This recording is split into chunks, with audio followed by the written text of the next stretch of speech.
ကျမဘဝကိုပြောင်းလဲစေခဲ့တဲ့တရားတစ်ပုဒ်ကိုရီးယားဆရာတော်ဟောကြားထားတဲ့ကံကိုမပြိုင်နဲ့ကံကိုပြင်ပါဆိုတဲ့တရားတော်လေးပါအတိတ်ကံအကျိုးပေးဆိုတာလူတစ်ယောက်နဲ့တစ်ယောက်နဲ့မတူတာဖြစ်တဲ့အတွက်ကြောင့်မို့လို့အတိတ်ကံကိုလိုက်ပြီးတော့တုပြိုင်လို့မရနိုင်ပါဘူးတဲ့ကျမကတော့အတိတ်ကံတွေကိုလိုက်ပြီးတော့တုပြိုင်ခဲ့ဘူးတာအကြောင်းအရာတစ်ခုခုဆိုရင်ငါကျမဘာလို့ဒီလိုဖြစ်ရတာလဲငါလဲစူးစမ်းနေရတဲ့နဲ့သူများတွေကြတော့ရက်လက်ထွက်တယ်ငါကြဘာလို့ရက်လက်မထွက်ရတာလဲတဲ့အတွေးကျမမှာအမြဲတမ်းရှိခဲ့တာအတိတ်ကံကြောင့်လို့ကျမတခါမှမတွေးခဲ့ဘူးအတိတ်ကံအကျိုးပေးမတူတဲ့အတွက်ကြောင့်မို့လို့ဘလောက်ပဲသွားပြီးတော့ပြိုင်လက်ကားပဲအတိတ်ကံဆိုတာကပြုပြင်လို့မရနိုင်ဘူးဒါကြောင့်မကြည်မနှက်ဖြစ်နေတာဒီအလက်ကားပဲ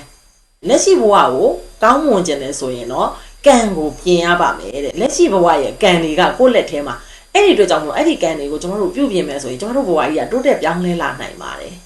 အဲ့မှာဆရာတော်ကဟောသွားတာလူတိုင်းလိုချင်တဲ့ဘဝအခြေအနေ၃မျိုးချမ်းသာခြင်းနဲ့အဆင့်တန်းမြင့်ခြင်းနဲ့ငြိမ်းချမ်းခြင်းနဲ့တော့ချမ်းသာခြင်းရင်တဲ့ဒါနများများလုပ်ပါတယ်အဆင့်တန်းမြင့်ရင်တော့တီလာကောင်းကောင်းစောက်တည်ပါတယ်ငြိမ်းချမ်းခြင်းရင်တော့တရားဘာဝနာတွေများများအားထုတ်ပါတယ်အဲ့ဒီ၃မျိုးကညီညွတ်မြတ်တာဖို့လိုတယ်တဲ့မာစီရီကားစီးပြီးကြက်ပောင်ကိုက်နေတဲ့ခွေးကလေးတွေမြင်ဘူးလားတဲ့မာစီရီကားစီးနိုင်တဲ့ကြက်ပောင်ကိုက်နိုင်တယ်ဆိုတာအတိတ်ဘဝကဒါနအားကောင်းခဲ့လို့တဲ့တီလာအားနေခဲ့တာဖြစ်တဲ့ကြောင့်လို့ခွေးဆိုတဲ့ဘဝကိုရောက်သွားတာတဲ့ဒါနရောတီလာရောဘာဝနာရောဘယ်ဟာမှမလွတ်ဖို့အရေးကြီးတယ်လို့ကျွန်မသွားပြီးတော့မြင်တာငွေကြေးကုန်ကျသက်သာပြီးဒါနဖြစ်တဲ့အရာတွေလည်းအများကြီးရှိပါတယ်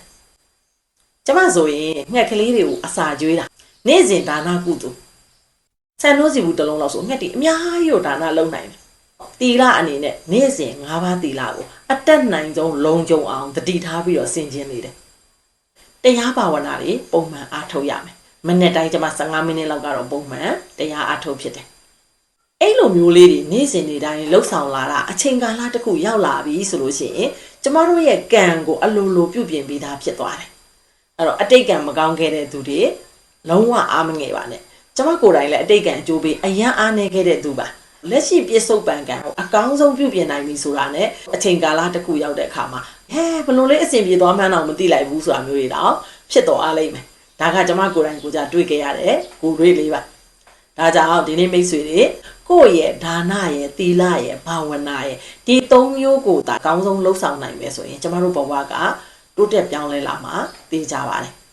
ဒီတရားတော်လေးကိုဟောကြားပေးတဲ့ဆရာတော်ကိုလည်းဒီနေ့ကနေပြီးတော့ဦးညွတ်ကြော်ပါတယ်